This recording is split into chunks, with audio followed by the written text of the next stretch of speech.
कुठेही गेलो तरी पोटदुखी होते. आता पोटदुखी संपायची कशी? आता एकदाचा तुम्ही जमाल घोटा देऊन टाकाय ना. बाळासाहेब ठाकरे आपला दवाखाना काढलाय फुकट मोफत, पण त्याच्याने काय होत नाही. आणि म्हणून एक जालिम दवा आज त्यांना मिळालेला आहे.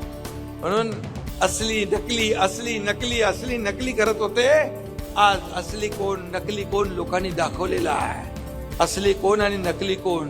अरे काम करणारा माणूस असली असतो, घरात बसणारा नकली असतो, फेसबुक लाईव्ह करणारा असली नसतो, लोकांमध्ये जाणारा असली असतो, लोकांच्या वेदना ऐकून घेणारा असली असतो. आणि म्हणून ते काम आपण करतोय. म्हणून तुम्ही देखील कार्यकर्ता बनून काम करा. तुम्ही देखील एकनाथ शिंदे बनून काम करा. एकनाथ शिंदे बनून तुम्ही लोकांमध्ये जा. कारण एकनाथ शिंदेने एवढं केलेलं आहे, एवढं दिलेलं हा देणारा आहे. एकनाथ शिंदे घेणारा नाही, हा देणारा आहे. देणार देत आलेलो आहे. आणि म्हणून जी कामं आपण केलीत ती लोकांपर्यंत पोहोचवा. विकासाची कामं आहेत. आपला अजेंडा विकास आहे, आपला अजेंडा डेव्हलपमेंट आहे, आपला अजेंडा सर्वसामान्य माणसं यांच्या आयुष्यामध्ये चांगले दिवस आणण्याचा आपला अजेंडा आहे. हा अजेंडा घेऊन जा. तुम्हाला लोक डोक्यावर घेतल्याशिवाय राहणार नाही.